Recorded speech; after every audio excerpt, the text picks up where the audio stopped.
हैं हमारे कक्षा 7 के बच्चे जिनका शनिवार को गतिविधि होती है। तो आज गतिविधि में है हमारा, तो ये बच्चे आपको बताएंगे गतिविधि किस चीज़ पे होने वाली है और ये अपने उसे हाव भाव से उस गतिविधि का आपके सामने प्रस्तुत करेंगे। गतिविधि को इनका हर्ष उत्साहवर्धन करें। चलो शुरू करते हैं।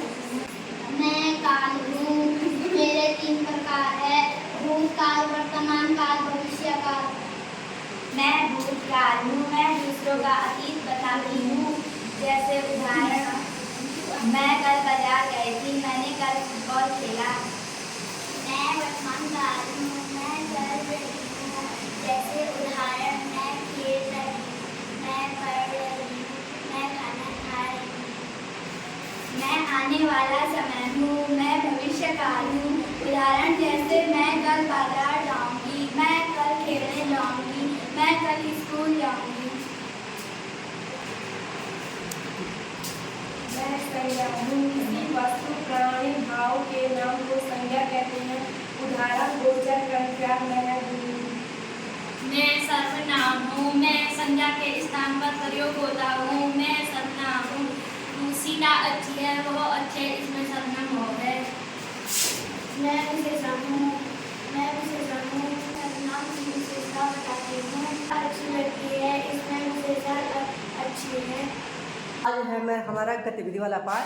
गतिविधि का पाठ करेंगे हमारे ये बच्चे, क्योंकि एक दिन रखा गया है कि बच्चे खेल खेल में सीख सकें। बच्चे खेल में अपने जो भी 5 दिन की तनाव है उनको मुक्त होकर के और शिक्षा तो ग्रहण करें, लेकिन गतिविधि के माध्यम से ग्रहण करें। तो आज को खेल खेल में यानी जो गतिविधि है वो खेल खेल में कहानी और कविता और कुछ है बच्चों, कहानी कविता और किस चीज़ तैयार करके आ रहे। चलो आज कहानी और कविता ना अंशिका, तो अंशिका को सुनाएंगी। ये कविता सुना रही हैं और ये हाव भाव से आपको कविता सुनाएंगी। चिड़िया जो चोंच मार कर दूध भरे चुंडी के दाने रुचि से रस से खा लेती वो छोटी संतोषी चिड़िया नीले पंखों वाली। मैं मुझे अन्न से बहुत प्यार है, वो चिड़िया जो कंठ खोल कर बूढ़े वन बाबा के खा रस उड़ेल कर खा लेती है वो छोटी मुंह बोली चिड़िया नीले पंखों वाली। मैं हूँ, मुझे विजन से बहुत प्यार है, वह चिड़िया जो चढ़ी नदी का दिल में टूटकर जल का मोती ले जाती है वो छोटी गर्वीली चिड़िया नीले पंखों वाली। मैं हूँ वो चिड़िया जो चोंच मार कर दूध भरे चुंडी के दाने रुचि से रस से खा लेती वह छोटी मुँह बोली चिड़िया नीले पंखों वाली। मैं मुझे नदी से बहुत शाबाश, ठीक है। हिमानी, तो हिमानी क्या सुनाने जा रही है? क्या? जोर से बोलो बेटा। कविता कौन सी सुना रही हो? बोलिए, स्टार्ट कीजिए। वो देखो वहाँ आज खिलौने वाला फिर से आया है, कई तरह के सुंदर सुंदर नए खिलौने लाया है। हरा हरा तोते पिंजरे में, गेंद एक पैसे वाली, छोटी सी है मोटर गाड़ी, सर सर सर सर चलने वाली, सीटी भी है कई तरह के सुंदर के, चाबी भर देने से भग भग करती चलने वाली है।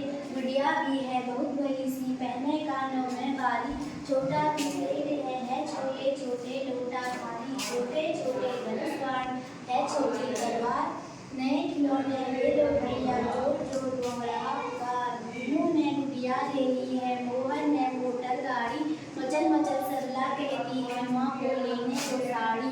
कभी खिलौने वाला भी माँ साड़ी ले आता है, साड़ी तो वो कपड़े वाला कभी कभी ले जाता है। ठीक है, सुंदर। थोड़ा आवाज़ और तेज की होती तो बहुत अच्छी लगती। हंसिका क्या सुनाने जा रही है? सुना रही कहानी। कौन सी कहानी है बेटा? शीर्षक क्या है? जोर से बोलो। विश्वास, धन और ज्ञान की कहानी है, लेकिन जोर से बोलो तभी तो मज़ा आएगा, जब बहुत जोर से बोलेंगे। अरे बात समझ में, बहुत अच्छी कहानी है, जोर से बोलिए। एक बार 3 दोस्त आपस में रहते थे। इन तीनों का नाम ज्ञान, धन और विश्वास था। एक बार तीनों को किसी कारण अलग होना पड़ता है, तो तीनों आपस में सवाल करते हैं कि हम तीनों अब कहाँ मिलेंगे। तो ज्ञान कहता है मैं मंदिर, मस्जिद और विद्यालय में मिलूंगा, और धन कहता है मैं अमीरों के पास मिलूंगा। और विश्वास चुप रहता है, तो दोनों उसे चुप रहने का कारण पूछते हैं। वो कहता है कि मैं एक बार चला गया तो दोबारा नहीं आ पाऊंगा। इस कार्य से यह सीख मिलता है कि विश्वास एक बार टूट गया तो दोबारा वापस नहीं आता है। इसलिए विश्वास को हमेशा बनाए रखना चाहिए, चाहे वो किसी के प्रति भी विश्वास हो, दोस्त का विश्वास हो, अध्यापक का विश्वास हो, अपने माँ बाप का विश्वास हो, रिलेशन का विश्वास, किसी का विश्वास हो। किसी का विश्वास भी आपने एक बार तोड़ दिया तो विश्वास दोबारा जुड़ता नहीं है। ठीक है, बहुत अच्छा बोला इसने, धन्यवाद। जिसमें क्या होता है, एक बच्चा होता है, आप ही की उम्र का होगा बच्चा, और होता है ऐसा है कि इस गाँव में कई लोग घर से बाहर चले जाते हैं। होते हैं आप लोग भी जा रहे हैं, कई लोग जा रहे हैं अपने घर को छोड़ देते हैं और घर से बाहर दूसरी जगह बच्चों को पढ़ाने जा रहे हैं या जॉब में जा रहे हैं, जिस घर से भी जा रहे हैं पर जा रहे हैं। तो क्या हुआ कि एक परिवार था, उनके बहुत सारे पौधे लगाए थे। तो पौधे लगाए थे, उसमें एक पौधा ऐसा थोड़ा घर से दूर था। पहले तो हमारे नजदीक होता है, लेकिन एक पौधा ऐसा है घर से थोड़ा दूर था।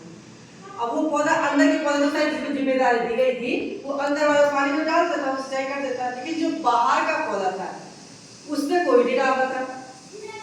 अब वो बच्चा वहां से गुजरता था रोज, तो एक दिन देखा उसने, दूसरे दिन देखा, तीसरे दिन देखा, जब उसे ऐसा दिन आएगा जब उसे देखा कि पौधा तो बिल्कुल ही मुरझा गया। अब क्या होगा, क्योंकि चाहे बच्चा हो चाहे पौधा हो, मुरझाए हुए अच्छे नहीं लगते। तो उसने क्या किया, उसने क्या कि भाई वो जहाँ वहाँ पे गया, पहले उसने वहाँ की निराई उड़ाई है ना, फिर उसमें खाद लाए, खाद डाला उसके चढ़, फिर पानी लाए, पानी डाला, और पानी डाला इसमें उसकी मुंडेरी जैसी बना, जिससे पानी उसको थोड़ा सा रुक जाए। तो ऐसा करते करते वो लगातार पानी डालता, लगातार उसकी निराई उड़ाई करता रहा, पौधा बहुत बड़ा हो गया। तो फलदार पौधा था, उसमें बहुत सारे फल आने लगे। उसने कहा कि मैंने उसने गाँव में बांट दिया, इधर भी बांटे, जो परिवार आया उस परिवार के घर में थे नहीं, तो उसने अपना जब बच्चे तो उसे कहा फल क्या करें, उसे बेच दिया। उसकी आजीविका भी गलती हुई। उस टाइम बाद ऐसा हुआ कि वो परिवार में घर आ गया। उस परिवार के जो मुखिया है उन्होंने बोला कि ये पौधा जिसने भी किया किसने किया, तुम इसके फल क्यों ले जाओ, तो हमारा पौधा है। उसने कहा कोई बात नहीं, आपका पौधा है। आज तक उसके पास कोई नहीं था, इससे मैंने कहा, मैंने उसको क्या क्या फल भी खाए, सब कुछ किया, लेकिन अब आप आ गए हैं, अब आप ले लो। तो चढ़ गया कि तुमने इसके फल क्यों बेचे, ऐसा क्यों किया। लेकिन कोई बात नहीं, ताऊजी जो भी है, उसने कहा कि ये फल अब क्या आप बेचो, आप ले जाओ, जो भी करें, लेकिन आज तक इस बात को इससे मैंने अपनी जिम्मेदारी निभाई। मुझे लगा कि कोई भी अगल बगल क्या होता है, अगर कोई परेशान है, किसी को कोई करने वाला नहीं है, तो हमें कहते हैं बच्चे नहीं है, अगल बगल कोई है, उसके घर में माँ बाप वहाँ पे नहीं है, कहीं गए है, हमें उसको खाना खिलाना चाहिए ना। ये क्या होता है, इंसानियत होती है। इसलिए क्या है, अगर मैंने ऐसा कोई बात नहीं, आप ले सकते हैं उसको, और क्या कर सकते हैं आप अपने। तो उसने कहा नहीं, आपने बहुत बड़ी बात की कि जब कोई नहीं था तब आप थे, और अब हम आ गए, अब आपका नहीं होगा, ये कैसे हो सकता है। अब ये पुरस्कार रूप में आधा तुम्हारा आधा हमारा, ठीक है। वो बच्चा भी खुश हो गया और लोग भी क्या हो गए, खुश हो गए। तो ऐसे नए कार्य क्या होते हैं, हमें सबके दुख को समझना चाहिए, और कभी इसमें भटकना चाहिए ये इस्तेमाल क्यों कर रहे हैं। जब आपने तब उसने किया, अब वो आप आ गए, तो आपको क्या है, उसको डांटना चाहिए, पहले तो पुरस्कृत करो, नहीं तो उसको कुछ गलत मत करो, ठीक है। ये व्यवहार सबका होना चाहिए, और क्या करना चाहिए, ऐसा व्यवहार हमें बनाना चाहिए। कैसे लेके आप लोगों का नहीं, ये प्रेरणादायक है, जो हमें ये है कि इसको ख्याल रखना चाहिए, ठीक है। तो ऐसे ही आप लोग भी लाएंगे, कई बच्चों ने सुनाई बहुत बधाई के पात्र हैं, और आप लोग भी लाएंगे, अब पता चले कैसे करेंगे। तो अगले जो सैटरडे हमारी गतिविधि होगी, तो वो आप लोग भी और चीज बनाएंगे, इसे व्याकरण में भी ला सकते हैं, संज्ञा सर्वनाम किसी में भी ला सकते हैं, ठीक है ना। तो ऐसे करके हमारी तैयारी हो जाएगी और तनाव मुक्त भी रहेंगे, अच्छा भी लगेगा, खेल खेल में पढ़ाई हो जाएगी, समझ गए, ठीक है, धन्यवाद।